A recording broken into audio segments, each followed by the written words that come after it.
அல்லாஹ் கொடுக்கக்கூடிய ஒவ்வொரு வாக்குறுதிகளும் உள்ளத்தால் அவன் நேசிப்பான். அவன் எத்தைக்கில்லாக எஜி அல்லஹு மஹரஜா. நெருக்கடி வரும், அல்லாஹ் ஒரு போக்கிடத்தை ஆக்குவான். இன்பத்தை கொண்டும் துன்பத்தை கொண்டும் அவன் தான் என்னை சோதிக்கின்றான். காலங்கள் மாறும், காட்சிகள் மாறும், நிலைமைகள் மாறும், இப்படியே போயிடாது. இந்த நெருக்கடியை அல்லாஹ் நீக்கி எனக்கு ஒரு இன்பமான வாழ்க்கையை அல்லாஹ் தருவான் என்கின்ற உறுதியோடு இந்த பணியிலேயே இருப்பான், விட்டுட்டு ஓடிட மாட்டான். இதுக்கு மட்டும் நீங்க பதில் சொல்லிருங்க பாப்போம். அது என்னங்க, அறியாத புறத்திலிருந்து உணவு அளிக்கிறது. ஏதாவது ட்ரோன்ல வந்து எதுவும் இறங்குமா உணவு? பரக்கத்து வந்து எண்ணி பார்த்தீங்கன்னாக்கா அந்த காசை வச்சு நீங்க சோறு தண்ணி திங்கவே முடியாது. ஆனால் அல்லாஹ் ஒரு பரக்கத்து செய்வான். அது மிகப்பெரிய ஆச்சரியமா இருக்கும். எப்படி என் குடும்பம் நடக்குதுன்னு உங்களுக்கு தெரியாது. பக்கத்து வீட்டுக்காரன் டாக்டர் கிட்ட ஆஸ்பத்திரி ஓடிக்கிட்டு இருப்பான். அல்லாஹ் உங்க குடும்பத்தில் ஒரு ஆரோக்கியத்தை கொடுத்திடலாம், பிள்ளையை ஒழுக்கமாக ஆக்கிடலாம், மனைவியை உங்களுக்கு அன்பானவனாக ஆக்கிடலாம். வருமானம் கம்மியா இருக்கும், நிம்மதிக்கு கேரண்டி கொடுத்திடலாம். ரிஸ்க்னாக்க சோறு மட்டும் கிடையாதுங்க, வாழ்வாதாரம், வாழ்க்கைக்கு எது ஆதாரம்? நிம்மதி தான். அந்த நிம்மதி அல்லாட்டந்து வந்துடும், அறியாத புறத்துல இருந்து வரும். சொல்றாங்களே பாய் தாவா பணியில நான் இருக்கேன் பாய், கூடவோ குறையதோ ஏதோ வந்துட்டு போகுது, அல்லாஹ் என்ன நிம்மதியா வச்சிருக்காங்க. அல்லாஹ்வின் நல்லடியார்களே, நாம் எல்லாம் எதற்காக இங்கு ஒன்று கூடியிருக்கின்றோம் என்று சொன்னால், மறுமையிலே சுவன பாக்கியத்தை பெற வேண்டும் என்கின்ற ஒரு இலக்கை மையமாக வைத்து நம்முடைய வாழ்க்கையை நாம் தொடங்கி இருக்கின்றோம். அந்த வாழ்க்கை பயணத்தில் ஏற்படுகின்ற தடைகளை, சிரமங்களை, தடைக்கற்களை தகர்த்தெறிந்து எவ்வாறு நம்முடைய பயணத்தை பீடுநடை போட்டு நாம் செல்ல வேண்டும் என்பதை அடிப்படையாக வைத்துத்தான் இந்த தலைப்பு எனக்கு வழங்கப்பட்டிருக்கின்றது. இந்த தலைப்பிற்கு உள்ள போகுவதற்கு முன்னால் ஒரு சாமானிய மனிதனுக்கும் ஒரு ஈமானிய மனிதனுக்கும் உள்ள வித்தியாசம் என்னங்கிறத நாம் ரொம்ப கிளியராக விளங்கிக்கணும். இதை விளங்குவதிலே தடுமாற்றம் ஏற்பட்டால் மார்க்கத்தில் எதை விளங்குவதிலும் கண்டிப்பாக தடுமாற்றம் இருக்கும். சாமானிய மனிதனுடைய இலக்கு வேறு, ஈமானிய மனிதனுடைய இலக்கு டோட்டலா வேறு. சாமானிய மனிதனுடைய இலக்கு எதை மையமாக வைத்து இருக்கும் என்று சொன்னால், இந்த உலகத்தில் சந்தோஷம், மகிழ்ச்சி, இன்பம், தான் விரும்பியதை அடைவது, அதை அடைவதற்கு எதெல்லாம் தேவையோ அதை திரட்டுவது, இதுதான் ஒரு சாமானிய மனிதனுடைய இலக்காக இருக்கின்றது. அந்த இலக்கை நோக்கிய பயணத்திலே தான் அவன் இருந்து கொண்டே இருப்பான். அதிலே தான் அவன் மகிழ்ச்சி அடைவான். அது கிடைச்சா சிரிப்பான், அது கிடைக்கலன்னா அழுவான். அவனுடைய வாட்டத்துக்கும் அவனுடைய மகிழ்ச்சிக்கும் ஒட்டுமொத்த காரணமே இந்த உலகம்தான். ஆனால் ஒரு ஈமானிய மனிதனுடைய இலக்கு டோட்டலா முற்றிலுமாக மாறுபட்டது. அவன் மறுமையை இலக்காக வைத்தவன், தன்னுடைய திருப்தியை அல்ல இறைவனுடைய திருப்தியை இலக்காக வைத்தவன், இறை பொருத்தத்தை திருப்தியாக வைத்தவன், மறுமை நோக்கிய பயணத்துக்காக தன்னை தயார்படுத்தி கொண்டிருக்கக்கூடியவன். அதற்கு தடையாக எதெல்லாம் வருகின்றதோ அதை தகர்த்தெறிந்து மறுமை நோக்கிய பயணத்துக்கு தயாராக இருப்பவன் தான் ஈமானிய மனிதனாக இருக்கின்றான். இந்த ஈமான் கொண்ட இந்த மனிதனுடைய வாழ்க்கை குறித்து அல்லாஹ் நமக்கு சொல்லி காட்டுகின்றான். 29வது அத்தியாயத்துடைய முதல் வசனம், நாங்கள் இறை நம்பிக்கை கொண்டோம் என்று கூறியதற்காக சோதிக்கப்படாமல் விட்டுவிடப்படுவீர்களா என மனிதர்கள் எண்ணிக்கொண்டார்களா என்று அல்லாஹ் கேட்கிறான். ஒரு மனுஷன் அது பாருங்க, அல்லாஹ் ரெண்டா பிரிச்சுட்டான் பாருங்க. மனிதனாக இருக்கிறவன் தானே ஈமான் கொள்றான். மனிதன் தான் ஃபர்ஸ்ட், ஈமான்றது நெக்ஸ்ட். அவனோட வந்து சேரக்கூடிய ஒரு விஷயம் தான் ஈமான்ங்கிறது. ஒரு மனிதன் நான் ஈமான் கொண்டேன் என்று சொல்லுகின்ற காரணத்தினால் அவர்கள் சோதிக்கப்படாமல் விட்டுவிடப்படுவார்களா என்று அல்லாஹ் வந்து கேட்குறான். அல்லாஹ் ஏன் சோதிக்கிறான்? அல்லாஹ் சொல்கிறான், எனக்கு எல்லாமே தெரியும்பா, எல்லாத்தையும் நான் அறிஞ்சவனாக இருக்கிறேன். உன் ஈமானுடைய தரம் என்னங்கிறது நீ அறிஞ்சிக்க. அதுக்கு தான் அல்லாஹ் நமக்கு என்ன செய்கிறான்? பல்வேறு விதமான சோதனைகளை நமக்கு தருகின்றான். நம்முடைய உள்ளத்தில் ஈமான் நுழைந்ததா இல்லையா அப்படிங்கிறத நான் அறிந்து கொள்வதற்காக அல்லாஹ் எனக்கு பல சோதனைகளை தருகின்றான். ஒரு மனிதன் அவன் எதையெல்லாம் விரும்புவான் அப்படின்னா பெண்களை விரும்புவான். ஆண் மக்கள் குவிக்கப்பட்ட தங்கம் வெள்ளி குவியல்கள், உயர்தரமான குதிரைகள், கால்நடைகள், விளைநிலங்கள் ஆகிய இச்சைக்குரியவற்றின் மீதான நேசம் மனிதர்களுக்கு அழகாக்கப்பட்டுள்ளது. யாருக்கு அழகாக்கப்பட்டுள்ளது? சாமானிய மனிதனுக்கு. ஈமானிய மனிதனை பற்றி இங்கே அல்லாஹ் பேசவே இல்லை. ஒரு மனிதன் இருக்கின்றான் என்று சொன்னால் அந்த மனிதனுடைய இயல்பு என்ன, கேரக்டர் என்ன? ஒரு மாடுனா அதுக்கு எப்படி வைக்கோல் வந்து பிடிக்குதோ, ஒரு புலினா அதுக்கு எப்படி மானை பிடிக்குதோ, ஒவ்வொன்றுக்கும் ஒரு இயல்பை வந்து அல்லாஹ் வச்சிருக்கான் இல்லைங்க. அந்த மாதிரி மனிதனுக்கு உண்டான இயல்பு என்ன அப்படின்னு சொன்னால், அவனுக்கு பெண்களை பிடிக்கும், ஆண் குழந்தைகளை பிடிக்கும், தங்கம் வெள்ளி குவியல்களை பிடிக்கும், கால்நடைகளை பிடிக்கும், விளைநிலங்கள் பிடிக்கும். இதெல்லாம் அவனுக்கு இச்சைக்குரியதாக நான் ஆக்கியிருக்கேன்னு அல்லாஹ் சொல்றான். இந்த மனிதனுடைய இந்த இயல்பு இருக்குல்ல, இந்த இயல்பிலே தான் அல்லாஹ் சோதிப்பான். இப்ப மலக்குமார்களுக்கு பெண்களை வச்சு அல்லாஹ் சோதிப்பானா? பொருளாதாரத்தை வச்சு சோதிப்பானா? விளைநிலத்தை வச்சு சோதிப்பானா? தங்கம் வெள்ளி குவியல்களை வச்சு மலக்குமார்கள் நீங்க இந்த தங்கம் வெள்ளி குவியல்களை குவிக்கிறீங்களா இல்லையா என்பதை குறித்து மலக்குமார்களுக்கு சோதனை இருக்குமா? இருக்காது. ஏன்? அவங்களுக்கு அந்த இயல்பே இல்லையே. அவங்கள அந்த டைப்லயே அல்லாஹ் படைக்கல. யாருக்கு இந்த டைப் இருக்கு? நேசிக்கிறது மனிதனுக்கு இந்த இயல்பு இருக்கு. இந்த மனிதன் தான் ஈமான் கொள்கின்றான். ஈமான் கொண்ட பின்னாடி சோதனை முதல்ல நம்ம என்ன விளங்கணும்னா, நமக்கு எதை இச்சைக்குரியதாக அல்லாஹ் ஆக்கியிருக்கின்றானோ அந்த இச்சைக்குரியதிலே அல்லாஹ் சோதிப்பான். நீ இதை நேசிக்கிறியா, என்ன நேசிக்கிறியாங்கிறது தான் கேம் கண்டிஷனு. ஏன்னா ஈமானுக்கான இலக்கணம் என்ன? உலகத்தில் இருக்கக்கூடிய அனைவரையும் விட, அனைத்தையும் விட நேசிப்பதிலே முதல் இடத்தை யாருக்கு தான் வைக்கணும்? அல்லாவுக்கும் அல்லாவுடைய தூதருக்கும் தான். அல்லாவை தான் நேசிப்போம்ப்பா, அல்லாவுடைய தூதரை நேசிப்போம். ஃபஸ்ட்டு இடம் அவங்களுக்கு தான், ஃபஸ்ட்டு ப்ரெஃபரன்ஸ். மற்றது எல்லாமே நெக்ஸ்ட்டு.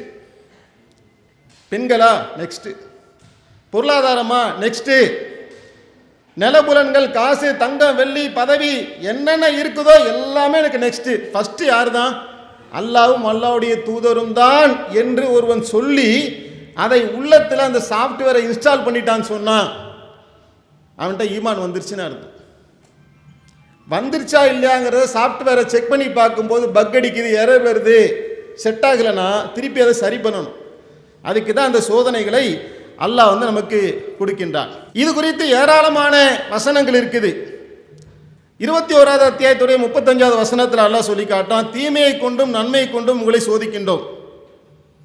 அப்போ இந்த ஒட்டுமொத்த வாழ்க்கையிலேயே நல்லது வருது கெட்டது வரதான் எதுக்காகனா நம்மளை சோதிக்கிறதுக்காகத்தான் அல்லாஹ் தரான். அதை இன்னும் டீட்டெயிலாக அல்லாஹ் வந்து 22வது அத்தியாயத்துடைய 155வது வசனத்தில் சொல்கிறான், பயத்தை கொண்டும் பசியை கொண்டும் செல்வங்கள், உயிர்கள், விளைச்சல்கள் ஆகியவற்றில் ஏற்படும் இழப்பாலும் நிச்சயமாக உங்களை சோதிப்போம். அப்போ சோதனை என்ன செய்யும்? இப்போ நம்ம ஏற்கனவே சொன்னது கன்ஃபார்ம் ஆயிடுச்சா? எதெல்லாம் இச்சைக்குரியதாக இருக்கின்றதோ அந்த இச்சைக்குரியதிலிருந்து அல்லாஹ் ஒரு இழப்பை கொடுப்பான், டேமேஜ் பண்ணுவான் அல்லாஹ். ஒருத்தர் பொண்டாட்டியை ரொம்ப நேசிக்கிறாருங்க, அந்த நேசிக்கிற பொண்டாட்டியை வச்சு அல்லாஹ் சோதிக்கிறதா இருந்தால் அவர் எப்படி அவருக்கு அந்த சோதனை வரும்? அந்த பொண்டாட்டி இறைவனுக்கு எதிரான விஷயங்களை ஏவுவார்கள். ஜமாத்தில் பணி செய்யாத, தர்மம் பண்ணாத. இந்த பாருங்களேன், பெரிய ஆச்சரியம். அல்லாஹ் சொல்லக்கூடியதை அப்படியே அந்த லைஃப்ல வந்து இயல்பாகவே அப்ளை ஆகுதுங்க. அல்லாஹ் சொல்றான், உங்களுடைய மனைவியும் உங்களுடைய பிள்ளைகளும் உங்களுக்கு எதிரிகளாக இருக்கின்றார்கள். ஏன் எதிரியா ஆனாங்க? எப்படி எதிரியாக ஆகுவார்கள்? அல்லாஹ்வுடைய பாதையை நோக்கி, மறுமை நோக்கிய பயணத்துக்கு நான் தயாராகிவிட்டேன், இதுதான் என்னுடைய இலக்கு என்று இணைந்து செயல்பட்டு கொண்டிருக்கக்கூடிய ஒருவனை சிதைக்கிறாங்க பார்த்தீங்களா? அவன் ஸ்கூல் ஃபீஸ் கெட்டு, காலேஜ் ஃபீஸை கெட்டு, டியூஷன் ஃபீஸை கெட்டு, அவன் ஒரு பக்கம் காலை பிடிச்சி இழுப்பான், இவங்க ஒரு காலை பிடிச்சி இழுப்பான். இவன் பார்ப்பான் இந்த பக்கம் போய் என்ன செய்யணும், இவங்களை திருப்திப்படுத்திட்டு வருவோன்ட்டு ஒருத்தன் போயிட்டானா, போய்விட்டால் அல்லாஹ் சொல்கிறான் அவங்க எதிரிகள். என் பாதையை நோக்கி வருவதற்கு நீ தயாராக இருந்த, என்னுடைய பாதையை நோக்கி வரவிடாமல் உன்னை தடுத்தது யார்? நம்முடைய பணிகளில் தொய்வு ஏற்படுகின்றது என்று சொன்னால் தடை கற்களாக யார் வந்து நிற்கிறது? பொண்டாட்டி வந்து நிற்கிறாங்களா, நிற்பாங்கன்னு அல்லாஹ் சொல்கிறான். அவங்கள கொண்டு தான் உன்னை நான் சோதிப்பேன், பிள்ளையை கொண்டு சோதிப்பேன், கடையை கொண்டு சோதிப்பேன். மாப்பிள்ளை என்ன செய்வார்னா ஒரே மனக்கோட்டை கட்டுவார், பட்டி பார்ப்பார், பெயிண்ட் அடிப்பார், ரேக் போடுவார், செல்ஃபோனை இப்படி அடுக்குவார், செருப்பை துடைப்பார், இங்கே வைக்கலாமா, பேனர் இப்படி கட்டலாமா, மேலே கட்டலாமா, பக்கத்தில் ஏதாவது கடை வந்தால் எக்ஸ்டெண்ட் பண்ணலாமா. இது வந்து ஆய்வு வந்து பயங்கரமாக ஓடிக்கிட்டு இருக்கு. இப்போ மூளை ஃபுல்லாக என்ன ஓடுது, இந்த மண்டை டாப்பை உடைச்சி உள்ளே பார்த்தீங்கன்னா செருப்பாக இருக்கும். செருப்பு கடை வச்சுருக்கவனுக்குங்க ஓப்பன் பண்ணி பார்த்துடாதீங்க, சிந்தனையில் சொல்கிறேன்.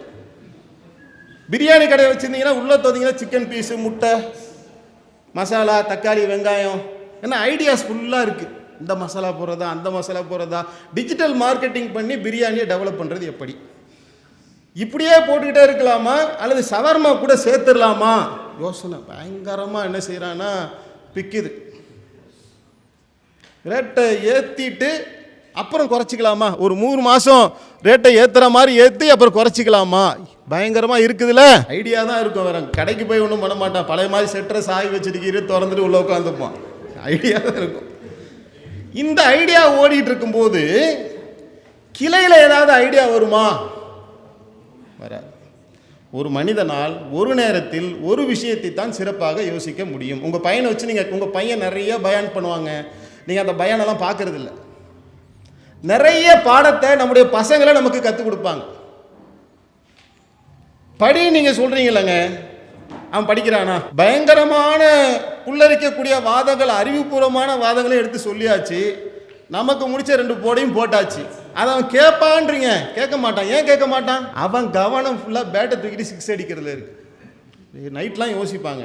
அவனுக்கு தான் நீங்கள் என்ன செய்றீங்க, நான் போய் படின்றீங்க, ஆனால் படிக்கலாம் மாட்டான். ஆமாங்க, சிரிப்புக்கு சொல்லலை, இதிலே நமக்கு மிகப்பெரிய பாடத்தையும் படிப்பினையும் நமக்கு இதுலேருந்து பெற்றுக்கொள்ளும். எதுலேருந்து வேணால் நீங்கள் படிப்பினை பெறலாம். காக்காட்டேருந்து அல்ல ஒரு படிப்பினையை பெறதுக்காக தான் ஆதமுடைய மகனுக்கு காக்காவை எல்லாம் அமிச்சான். அது பள்ளம் தோண்டி காட்டிச்சு. என்னன்னா அந்த பாடியை வச்சுட்டு என்ன பண்ணணும்னு தெரில, கொலை பண்ணிட்டான் சகோதரனை. இதை என்ன பண்ணணும், காக்கா தான் சொல்லி கொடுத்துச்சு. அந்த மாதிரி நம்ம பையன் காக்கா மாதிரி நிறைய விஷயம் நமக்கு சொல்லி தருவான். நான் பப்ஜி விளையாடி, நான் கிரிக்கெட் விளையாடி, எப்படி நீ சொல்கிறத நான் கேட்க மாட்டேங்கிறேனோ அதே மாதிரி நீ லேஸ் போட்டவன் கிடையாது. நீ இந்த கடையை கட்டிக்கிட்டு, இந்த குடும்பத்தை கட்டிக்கிட்டு, இந்த உலகத்தை கட்டி இதை நீ அடையணும்னு ஆசைப்பட்டு ஓடுறல, அல்லாஹ் சொல்கிறத நீ கேட்க மாட்டேங்கிறான். நான் உன்னை நினச்சிக்கிட்டு நீ சொல்கிறத கேட்க மாட்டேங்கிறேன்ல, நீ எதையாவது உன்னை நினச்சிக்கிட்டு இறைவன் சொல்கிறத நீ கேட்க மாட்ட. இது உண்மையா இல்லையா? 100 தர்பியா போடுங்களேன், நம்ம மாறிட போகிறோம். மாறுவதாக இருந்தால் ஒன்றே ஒன்று தாங்க மாறணும். என் இலக்கு மறுமைதான் அப்படிங்கிறதுல ஒருத்தருக்கு தெளிவாயிடுச்சுன்னு வைங்க, இதை என்னத்தை போட்டு பேசிக்கிட்டே இருக்கிறதுக்கு அவன் தாவாவுக்கு கிளம்பி போயிடுவான். அதுக்கான வேலை என்னமோ அதை பார்க்க போயிடுவோம். நம்முடைய முழு சிந்தனைகளையும் இந்த உலகத்தை கெட்டி ஆள வேண்டும், பொருளாதாரத்தை சம்பாதிக்கணும், டெவலப் பண்ணணும். எப்படியாவது நான் இருக்கக்கூடிய ஏரியாவில் போரூரில் ஒரு வீடு வாங்கிடணும், ஆழ்வார் திருநகரில் சொந்தமாக ஒரு கடை வச்சிடணும், பசங்களை இப்படி ஆக்கிடணும், அப்படி ஆக்கிடணும், ஐஏஎஸ் ஆக்கிடணும், ஐபிஎஸ் ஆக்கிடணும், டாக்டர் ஆக்கிடணும், இன்ஜினியர் ஆக்கிடணும். இப்படி உலகம் சார்ந்த விஷயங்களையே 100க்கு 100% திருப்பி திருப்பி கவனிக்கணும். மார்க்கம் அதில் அனுமதிக்கப்பட்ட வரம்புகள் என்று ஒன்று இருக்கு, அதுக்குள்ளேயே மூழ்கி முத்தெடுக்கிறது. இப்படி சிந்தனை ரீதியாக இருக்கக்கூடிய ஒருவருக்கு இந்த விஷயங்கள் எல்லாம் புரியவே புரியாது. அதனால தான் ஒரு நபி வந்து சொல்றாரு. அந்த மக்கள் என்ன சொல்றாங்கன்னா, நபியே நீ சொல்வதில் பெரும்பாலானதை எங்களால் புரிந்து கொள்ள முடியவில்லை அப்படிங்கிறாங்க. ஏன்? அவர் புரிஞ்சுக்காத மாதிரி பேசிட்டாரா? இவங்களுக்கு சம்பந்தம் இல்லாத விஷயமா பேசுறாரு. யாருக்கு சம்பந்தம்? மக்களுக்கு என்ன சம்பந்தமோ அது சம்பந்தம் இல்லாத விஷயத்த அல்லாங்கிறாரு, மருமங்கிறாரு, ஈமானுங்கிறாரு, நன்மைங்கிறாரு. இப்போ அதெல்லாம் என்னன்னே தெரியாதுப்பாங்க. அதனால தான் பைத்தியக்காரன் சொல்லிட்டாங்க. நான் என்ன செஞ்சிட்டு இருக்கணும், என் வாழ்க்கைக்கு என்ன தேவை, நான் ஒரு கனவு கோட்டையை கட்டி வச்சு அதுக்குள்ளே போய்கிட்டு இருக்கேன், குதிரையை எடுத்துக்கிட்டு வேகமாக டொக் டொக் டொக் டொக்னு ஓடிக்கிட்டு இருக்கேன். நீ வந்து என்ன செய்கிற, அதெல்லாம் நிப்பாட்டு, இங்கே மெகா ஃபோனை தூக்கிட்டு வா, இங்கே தாவா பண்ணிக்கு வா, தெருமுனை கூட்டம் வா, மெகா ஃபோன் கூட்டம் நடத்தவா, தனிநபர் தாவா பண்ண. அப்போ அது என்ன ஆகும்? அவர் தெளிவாக கேட்குறாருல, ஜமாத்துன்னு போனால் என் வாழ்க்கை நாசமாயிரும் அப்படின்னும் போது டோட்டல் முரண்பாடாக ஆகிவிட்டது. இது மாறாத வரையில் எதுவுமே மாறாது. ஒரே ஒரு முடிவு தாங்க எடுக்கணும். நாங்கள் என்ன முடிவு? அது என்னுடைய இலக்கு என்ன, அதை திருப்பி திருப்பி திருப்பி திருப்பி யோசித்து உள்ளத்தில் ஃபிக்ஸ் பண்ணிக்கணும். அதுதான் இலக்கு. அதுக்கு சப்போர்ட் பண்ணுற மாதிரி இது வந்துச்சா அணைச்சிக்கலாம். கடை இருக்குது, கடை சப்போர்ட் பண்ணுது. எப்படி சப்போர்ட் பண்ணுது? ஆளுகளை வைக்கிறோம், நம்மளை ஃப்ரீயாக விட்டுருது. நம்ம பாட்டுக்கு என்ன செய்கிறோம்? தாவ கடையை நல்லா நடத்திக்க. அதில் ஒரு 4 மணி நேரம் போகிறோம், 6 மணி நேரம் போகிறோம், நம்மளை கடை ஃப்ரீயாக விட்டுருது. கடையை நடத்திக்க. கடை நம்மளை லாக் பண்ணி வைக்குது. போனால் கடை விடவே மாட்டேங்குது. காலையிலேருந்து நைட்டு வரைக்கும் கடையிலே இருக்கணும். டீ ஆற்றிக்கிட்டே இருக்கணும், பிரியாணி அடிச்சுக்கிட்டே இருக்கணும், மளிகை கடையில் பொட்டலம் போட்டுக்கிட்டே இருக்கணும். மளிகை கடைக்காரங்களை பார்த்துருக்கீங்களா? காலையில் 6 மணிக்கு கடை திறப்பாருங்க, பொட்டலம் சுற்றிக்கிட்டே இருப்பார். நூல் கண்டு பெருசாக தொங்கும். அது கடை மூடும்போது மெலிஞ்சிரும், இவனும் மெலிஞ்சிரும், அந்த நூல் கண்டும் மெலிஞ்சிரும். சுற்றிக்கிட்டே இருக்கும். நாடி நரம்பு ரத்தம் சதம் எல்லாம் எது ஊறி போய் கிடக்கு? இப்போ இந்த கடை தான். எதை ஊற வேண்டும் என்று அல்லாஹ் சொன்னானோ அது ஊறலையே. என்னை நினைவு கூறுவதில் சளைக்காதீர்கள் என்று அல்லாஹ் சொன்னான். அதுக்கு தடையா எது வந்துருச்சு? இப்ப வியாபாரம் வந்துருச்சு. சொல்றானே வாயை திறந்து, என் புள்ளதான்பா எனக்கு உலகம், என் புள்ள இல்லாட்டி நான் செத்துருவேன், அவனுக்கு ஒண்ணுனா நான் என் உயிரையே கொடுத்துருவேன். அதுல தானே எல்லாம் சோதிப்பான். அதுல நொடிஞ்சு போயிடுவான். புள்ள வாழும் போதும் அவன் கூட வரமாட்டான். அவனுக்கு என்ன செய்யணும்னு அல்லாஹ் சொன்னானோ அதை செஞ்சா போதும். என்ன பிடிச்சிக்கன்றான்? என்னை பற்றி பிடித்துக்கொள். கடமைக்கு என்ன செய்யணும் நான் சொன்னோன்னா அதை செய். கடைக்கு போனாலும் சரி, பொண்டாட்டிக்கிட்ட போனாலும் சரி, பிள்ளைகிட்ட போனாலும் சரி, எதுக்கிட்ட போனாலும் அதெல்லாம் அல்லாஹ் சொன்ன கடமைக்காக அதை நல்லா இருங்கப்பா, இந்தாப்பா, இந்த அல்லாஹ் கொடுக்க சொன்னான், அல்லாஹ் சோறு போட சொன்னான், எல்லாம் அல்லாஹ்வை முன்னிறுத்தி சொல்லிட்டா அது நமக்கு சோதனையாக ஆகாது. அதை வாரி அணைச்சிக்கிட்டிங்கன்னா ஹாப்பி பர்த்டே கொண்டாட சொல்லுவா பொண்டாட்டி. எல்லாம் நாடி நரம்புலாம் அவங்களுக்கு தெரியும், அறுத்து விட்டுருவாங்க அவங்கள. நம்மளை பற்றின ப்ளஸ் மைனஸ்லாம் தெரியுமே எல்லாமே. அப்போ அல்லாஹ் என்ன சொல்கிறான்? என்ன பிடிச்சிக்க, அவங்கள பிடிச்சிக்காத, பொண்டாட்டி மேலே உயிரை கொண்டு போய் வச்சிடாத, புள்ள மேலே வச்சிடாத, கடை மேலே வச்சிடாத, காசு மேலே வச்சிடாத, நிலத்தின் மீது வச்சிடாத, குதிரையின் மீது வச்சிடாத, வாகனத்தின் மீது வச்சிடாத. இதன் மீதெல்லாம் நேசத்தை வச்சா அதில் தானே அடிப்பேன், அடித்தா நீ தாங்க மாட்ட, ஓடிடுவ. எந்த தாவா பணியை நீ உயிராக நேசித்து நேசித்து ஓடியாந்தியோ அந்த தாவா பணியை விட்டு நீ ராஜினாமா பண்ணிட்டு ஓடுறதுக்கு தயாராக இருப்பாய், பிரச்சனைகளை சகித்து கொள்ள மாட்டாய் என்று அல்லாஹ் சொல்கிறான். ஒரு ஈமான் கொண்டவனாக இருந்தால் டோட்டலாக வேறங்க. அவன் அல்லாஹ்வை நம்புறான்ல, அல்லாஹ் கொடுக்கக்கூடிய ஒவ்வொரு வாக்குறுதிகளும் உள்ளத்தால் அவன் நேசிப்பான். அவன் எத்தக்கில்லாக எஜி அல்லஹு மஹரஜா, நெருக்கடி வரும், அல்லாஹ் ஒரு போக்கிடத்தை ஆக்குவான்ப்பா. இன்னைக்கு இந்த நெருக்கடியை கொடுத்தவன் என் அல்லாஹ். இன்பத்தை கொண்டும் துன்பத்தை கொண்டும் அவன்தான் என்னை சோதிக்கின்றான். காலங்கள் மாறும், காட்சிகள் மாறும், நிலைமைகள் மாறும், இப்படியே போயிடாது. இந்த நெருக்கடியை அல்லாஹ் நீக்கி எனக்கு ஒரு இன்பமான வாழ்க்கையை அல்லாஹ் தருவான் என்கின்ற உறுதியோடு இந்த பணியிலேயே இருப்பான், விட்டுட்டு ஓடிட மாட்டான். இதுக்கு மட்டும் நீங்க பதில் சொல்லிருங்க பார்ப்போம்.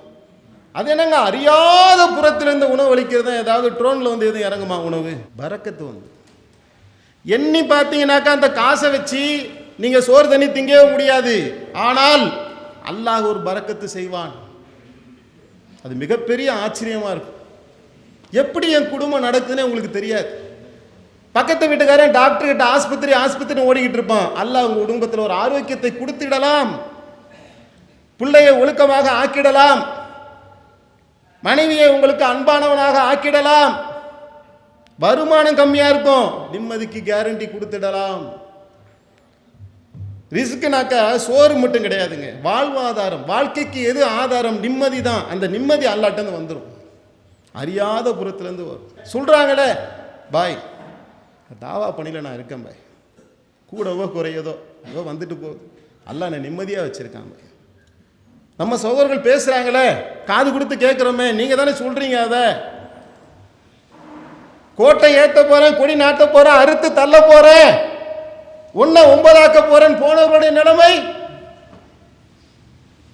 கண்ணு முன்னாடி அல்லாஹ் அந்த பாடங்களை வச்சிருக்கான். போயிட்டு கடனாளியானவங்க இருக்கிறான், ஹோஹோன்னு போயிடுவாங்க, தொழுகைக்கு கூட வரமாட்டான்.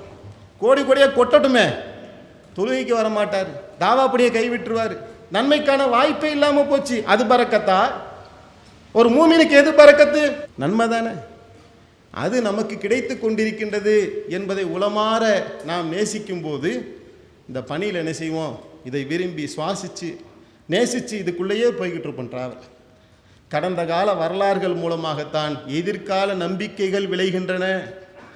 அதனால தான் அல்லாஹ் கடந்த கால வரலாறுகளே திருப்பி திருப்பி திருப்பி நமக்கு சொல்கிறான். நான் எப்படியாப்பட்டவன் தெரியுமா, ஏன்டா என்னை நம்ப மாட்டேங்கிற? இவருக்கு என்ன செஞ்சேன், அவருக்கு என்ன செஞ்சேன், நீ பார்க்கலையா? ஹிஜ்ரத் பண்ணாங்கல்ல, என்னை நம்பி தானே ஹிஜ்ரத் பண்ணாங்க. அவங்களுக்கு உனக்கு இருக்கிற மாதிரி நாடி நரம்பு ரத்தம் சத உணர்வு உணர்ச்சி எல்லாமே இருந்துச்சா? ஒன்றும் இல்லாத மரக்கட்டையா நபி தோழர்கள்? எல்லாமே இருந்துச்சுல. பொண்டாட்டியை விட்டு புருஷன் போனார். பெத்த பிள்ளையை விட்டுட்டு ஒரு தகப்பன் பிரிவதை நீங்கள் சிந்தனையால் எண்ணியே பார்க்க முடியாது. மழலை மொழி பேசிக் கொண்டிருந்த குழந்தை, தாய் இஸ்லாத்தை ஏற்கவில்லை, மனைவி இஸ்லாத்தை ஏற்கவில்லை. அந்த குழந்தையை விட்டு பிரியும் போது அவர்களுடைய கண்களில் இருந்து இரத்த கண்ணீர் வடிஞ்சிருக்காதா? எதற்காக போனாங்க? இறைவா, இதை கொண்டு எனக்கு சோதிக்கிற, இவற்றை எல்லாம் விட, என் பொண்டாட்டியை விட, என் பிள்ளையை விட உன்னை நான் நேசிக்கிறேன் இறைவா. இந்த மார்க்கத்தை இங்கே சொல்ல முடியல, தாவா செய்ய முடியல, நானும் வாழ முடியல, தாவாவும் செய்ய முடியல. உன் மார்க்கத்துக்காக ஹிஜ்ரத் பண்ணி போனேன். கடன் வாங்கிட்டாங்க போனாங்க. வேறு ஏதாவது காரணங்கள் சொல்ல முடியுமா அவங்களுடைய ஹிஜ்ரத்துக்கு?